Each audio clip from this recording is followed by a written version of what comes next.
Good morning. Hi, Susan. Oh, that sounds lovely. The Poconos with your whole family and everybody healthy. Thanks for sharing. That's great to know. We have not managed to get away at all, except for one single day trips to move the girls into their college apartments. It's okay. I'm okay. It's just a different life right now. And I do believe everybody's making the best of it, and I do believe that everybody is trying to find patience, and especially for ourselves.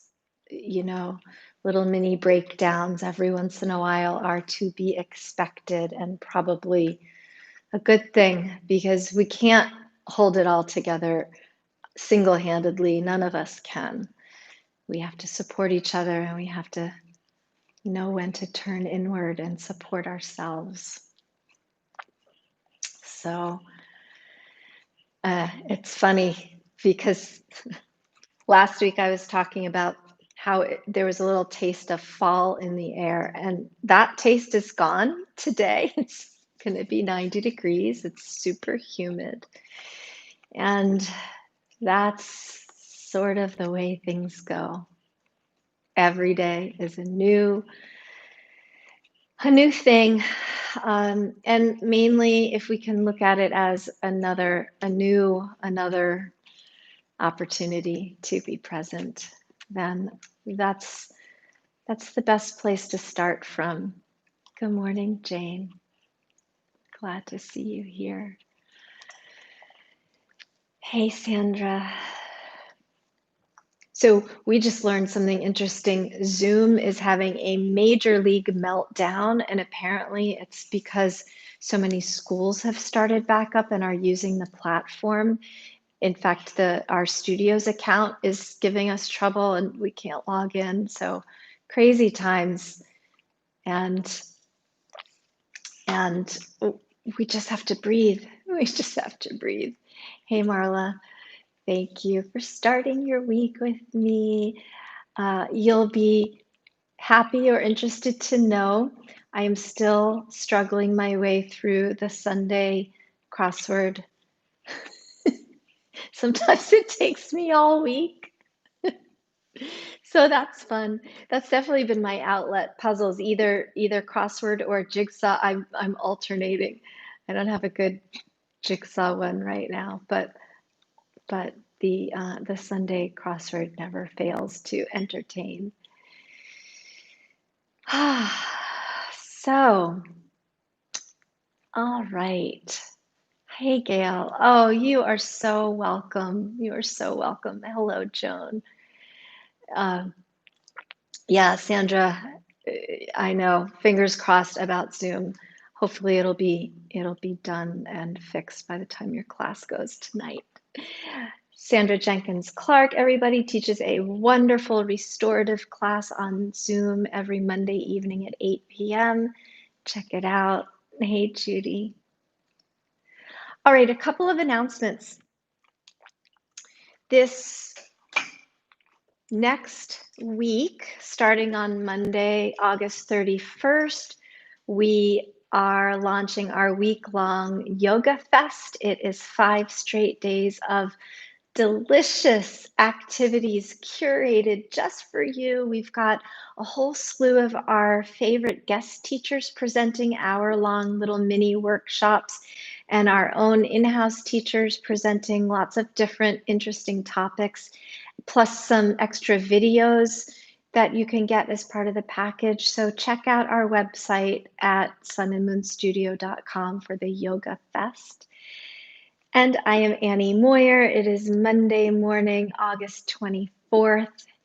And this short practice for you this morning is called ground control.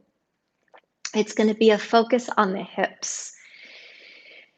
The hips are really key joints in the body. They are our motor engines. They are what allow us to walk forward and and move about our lives. And if we're lucky, we can move about with a flowing ease.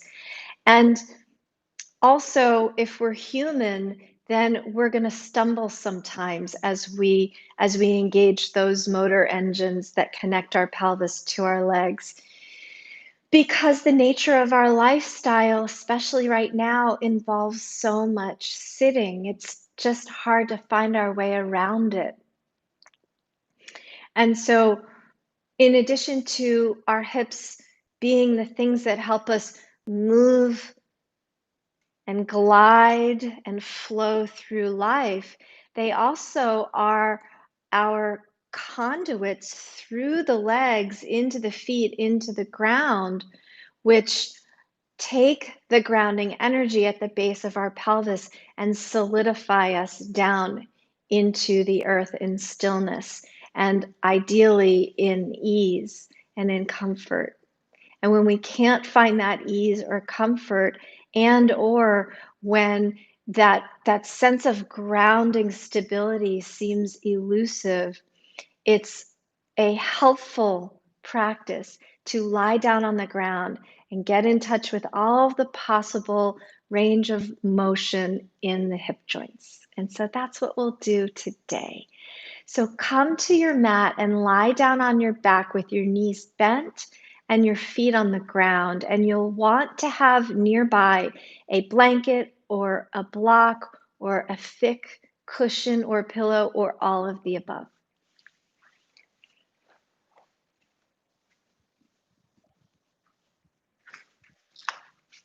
So lying down, again, knees bent, feet on the floor. Take a few breaths with your hands on your belly and experience a gentle rise and fall as the breath moves.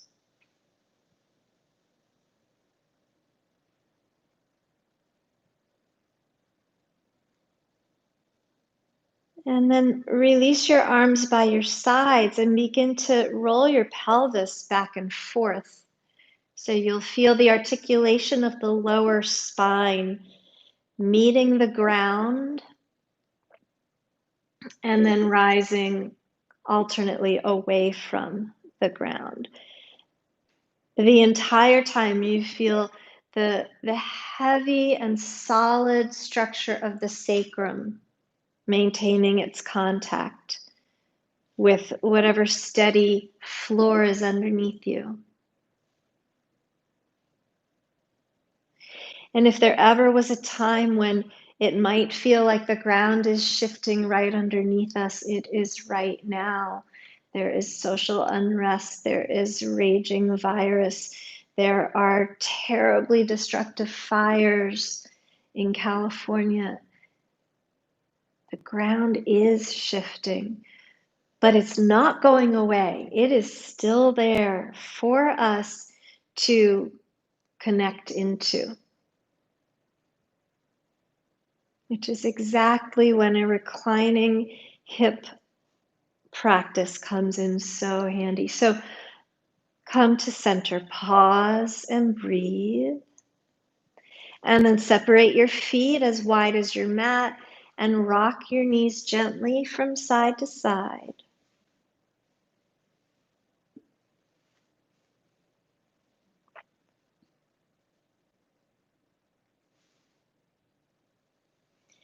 And then as the knees go to one side, you can roll your head to look the opposite direction. The movements are so simple, organic, natural. There's no demand for how far we go in the movement. There's no reward at the end of the range of motion. There's just the reward of the movement itself.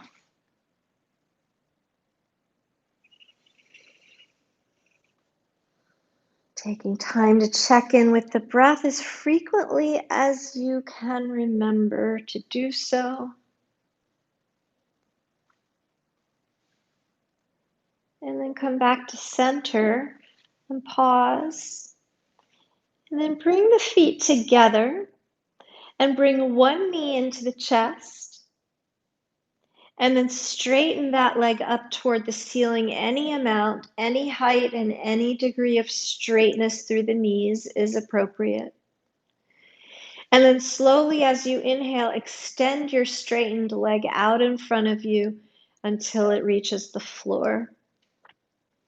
And the whole time we do this movement, feel the connection of your hips to the ground. So that's the primary focus. The movement is a byproduct of the stable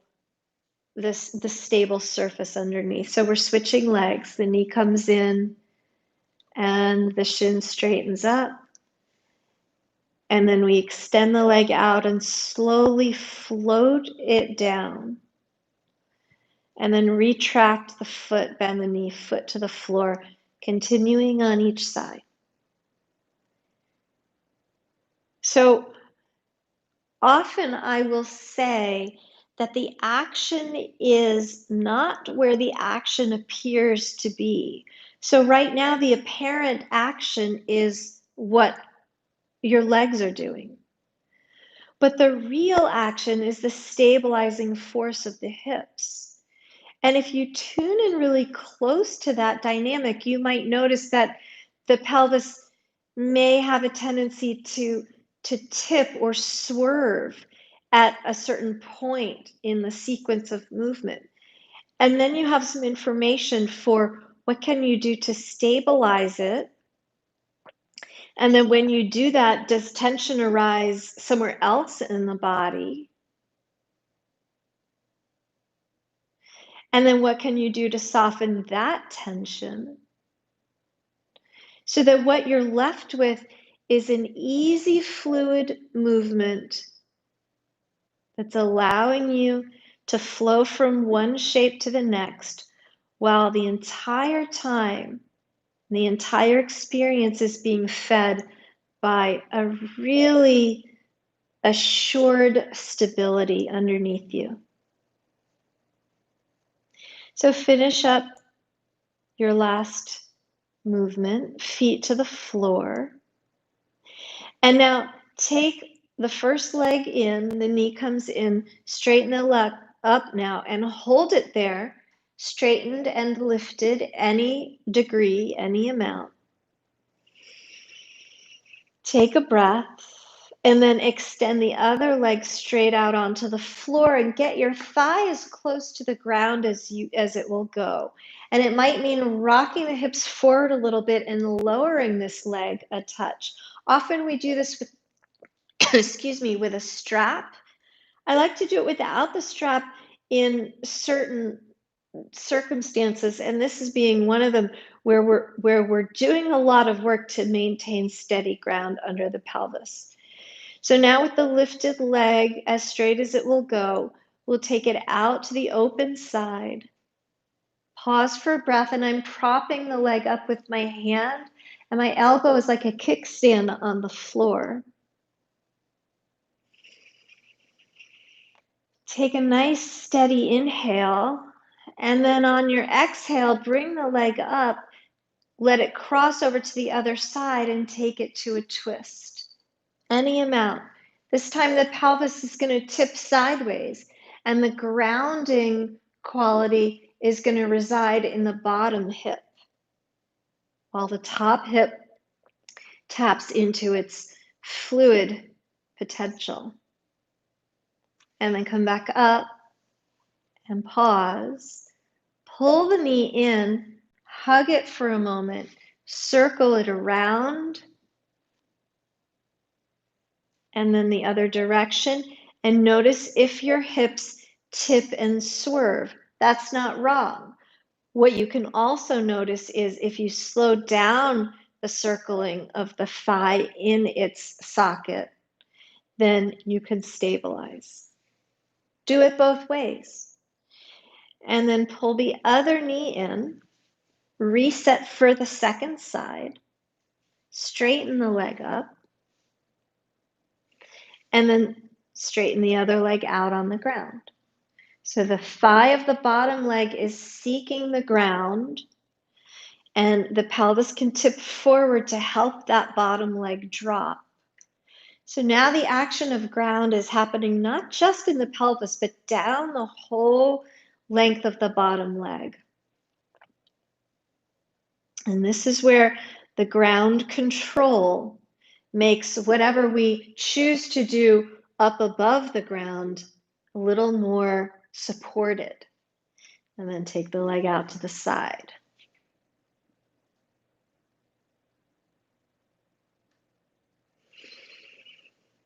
Tapping into the breath as often as we can remember. It's that best friend we take for granted. It's always there. And things are better when we give it attention. And then bring the leg up and cross it to the other side, keeping it fairly straight, tipping the pelvis onto its side.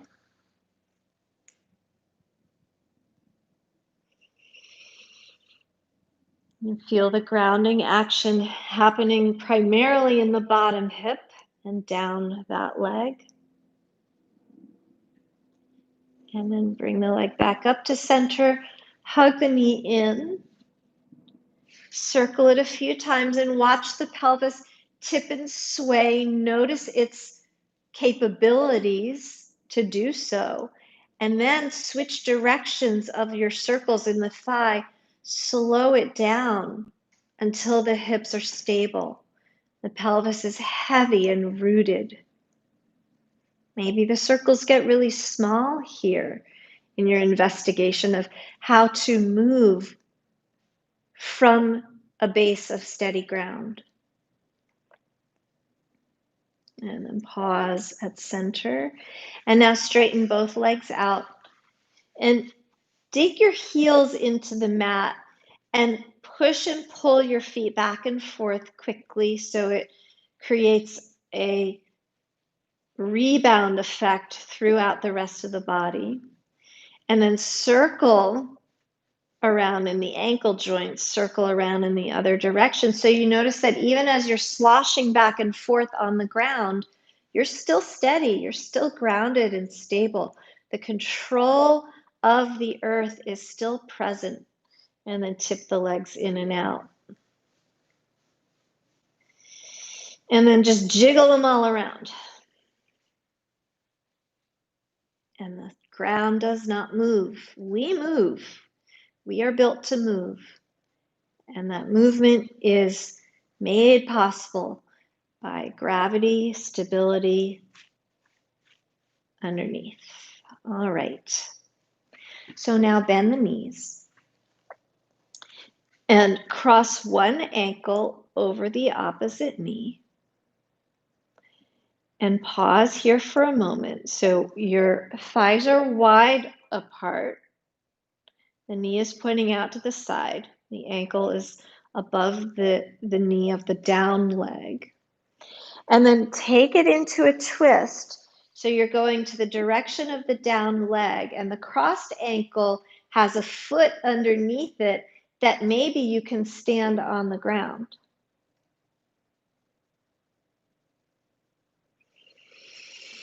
Take a breath here and bring awareness to the lifted knee and move it away from you as much as possible.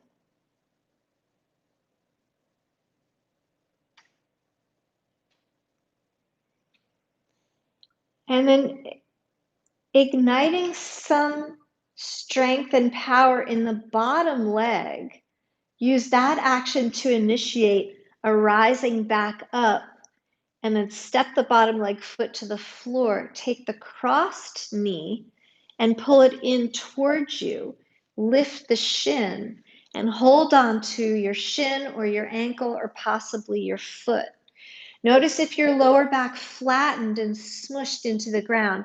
Can you roll the hips away from you a little bit so the back arches gently away? And you're pulling down on the lifted shin so that the knee is coming close to the armpit.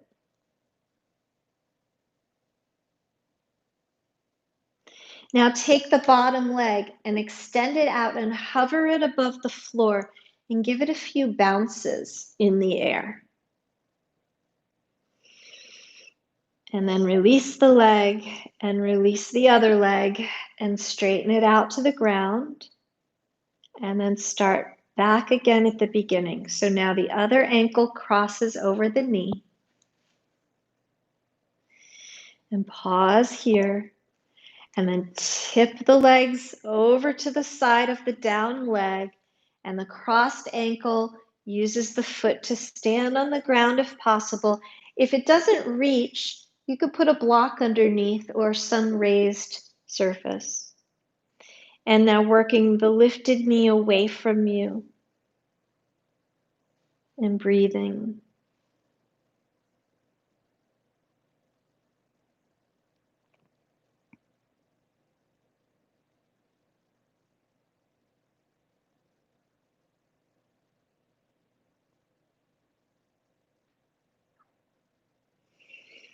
And now activate the bottom leg.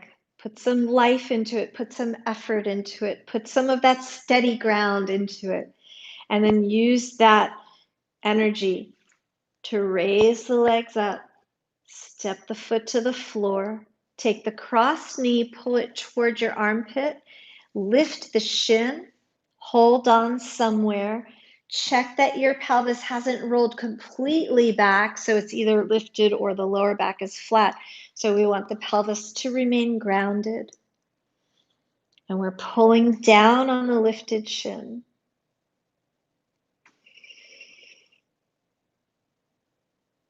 And then extend your other leg out and let it hover a few inches off the ground. Give it a few bouncy bouncies. And then let it drop to the floor. And then release the other leg, straighten it up, and lower it down. Okay, both knees bent, feet on the ground again. And this time, separate your feet wider than your mat. Wide, wide, wide. And here's where some props will come in handy. So I've got a block here. You can use a blanket or a cushion. Anything you have will work. And take one leg and drop that thigh and knee in toward the midline so that the thigh is an extension of the same line as your spine. And if you feel like it's precarious in the air, then you can put a block underneath it so it has something to rest on. My foot here is flexed. So the ankle is bent at 90 degrees. So it's as if the foot is still standing on the ground. And then take the other knee, pull it in, bring that ankle and drop it and rest it on the outer knee on the other leg. And here, if you have another support, you can put it under that knee. That's not absolutely necessary to have support under both knees. And for some bodies, both of those knees will go all the way down to the ground. So whether there's support under the knees that's tangible or whether the support is just energetic, the signal to watch for is pain. And if there's pain, then you readjust. But if both knees are up in the air and it feels fine, then it's fine. Couple breaths here. There's also a little twist happening. You'll notice the pelvis is tilted to one side, but the upper torso is steady and even on the ground. So to come out, I like to take the top foot and scoop it underneath the bottom knee and use it like a lever to lift the knee up. And now To set up for the other side, again, both feet are wide off the edges of the mat. Drop the new inner knee down so it's an extension of the spine straight down the midline. And this side is tighter for me, so I'm going to turn the block a notch taller. And then you take the other foot, step it up on the outer knee. So outer ankle is resting on outer knee. And I will take my support, my folded blanket under the other side and let the knee drop out. Notice the twisting pelvis and the neutral upper chest, grounded shoulders, and easy breath.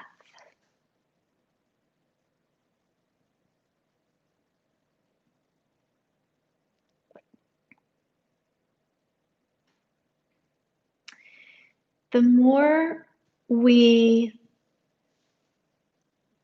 ensure that we have created an environment with steady ground underneath, then the more energy and mind space we have to explore the sensations in the rest of the body, we're better equipped then to respond to danger signals, to pain, to strain, to stress.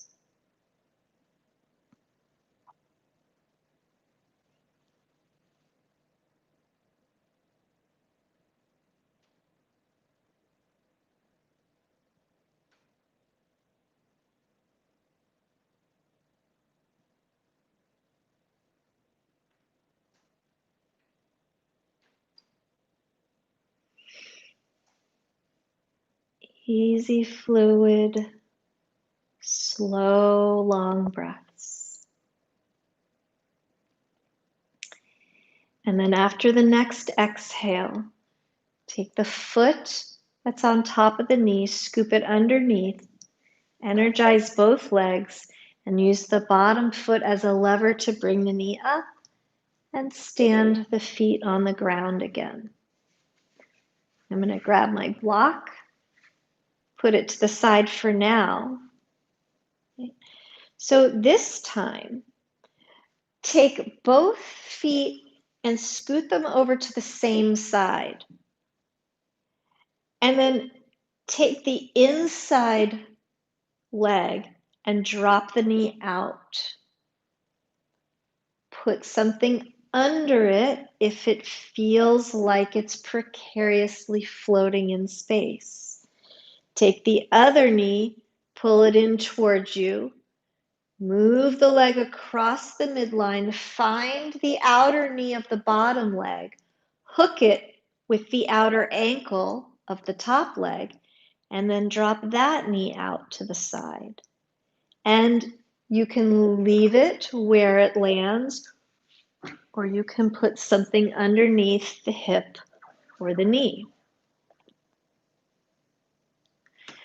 So what we did previously, one hip had a leg rotating in and the other one rotating out.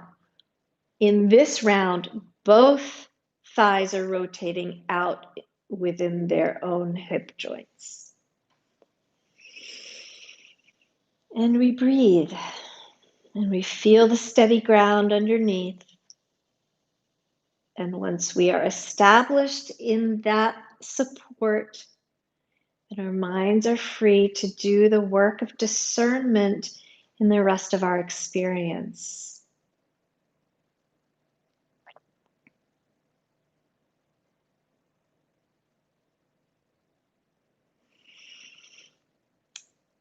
Lift one knee at a time.